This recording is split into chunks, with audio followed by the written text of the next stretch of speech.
everybody, welcome back. In this video, we're going to be talking about the different components that I have in my TEDx talk.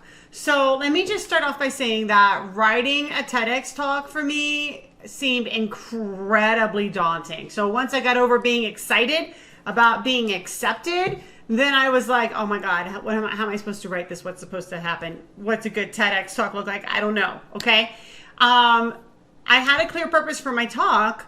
I just didn't know what made a good TEDx talk. So I started by taking a 2-day online workshop from Taylor Conroy, and I'm going to put the link to that in the show notes. This is not sponsored. This was completely paid for, but it was an amazing workshop. Okay. And I left, when I left, I had all the basics for my talk in place. I really felt confident about, writing it and moving forward on my own. So I do highly recommend checking that out. So I would say it took me probably about 6 hours a week for 2 months to get it to a place that I really liked and was happy with. So having said all that, let's kind of talk a little bit more about like what goes into it then, right? So before you even start writing it, you want to make sure that you can say in 1 to 2 sentences what your talk is really about. What's that message that you want to spread? All right. I had this as part of my application. You should have it as part of your application when you're going through that process. And so I already had that in place. I was happy with it. I was set on that front. All right. But you really want to make sure you've got it down first, because that's what you're building your talk around. So if you're not clear on that message that you want to spread, then how are you going to write the rest of your talk, right? So when you start your talk, all right, when you're right at the beginning, right when you come out the gate, right, you want to engage your audience in some way, and you just need to come out and grab their attention. And there's obviously a number of ways you can do that, right? Some people start with an interesting story. Some people start, right, with an interesting fact, right, something unusual that people don't know. I started with what I thought was a very interesting and engaging question, okay? That would be kind of a new way to get you to think about something differently, okay? And then with that question, by opening with that question, my idea here is that we would go on this journey together to explore that question.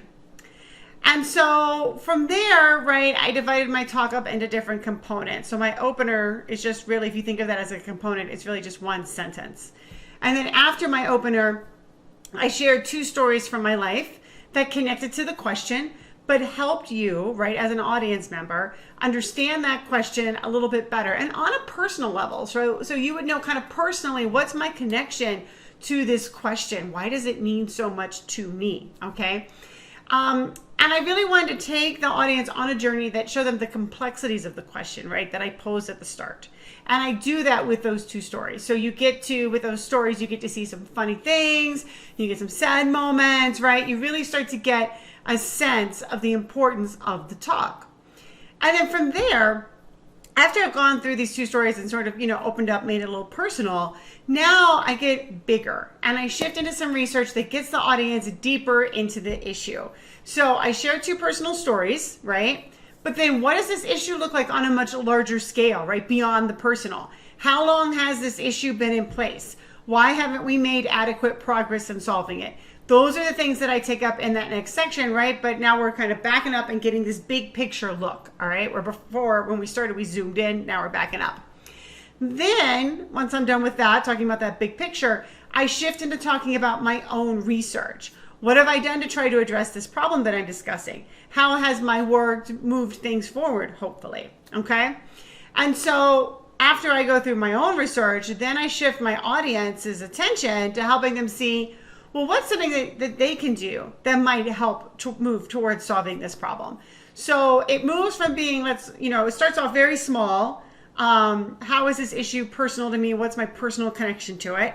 And then it gets to, hey, let's look at what all this research says. Let's look at it globally. And then we're going to look at my research. Okay, so still a bit big, right? Not as big, but a bit big. And then we're going to bring it back into, here's something practical that you can do with it to make a difference. And then I end with a quote that is meant to take us back from the beginning, back to the question at the beginning. sort of helps shine a light on the question that I ask. Ending a TEDx talk with a quote, as I understand it, is a pretty common thing. And so I found a really nice quote to use from someone else. And I briefly make a connection to how that quote connects with the overall point of the talk.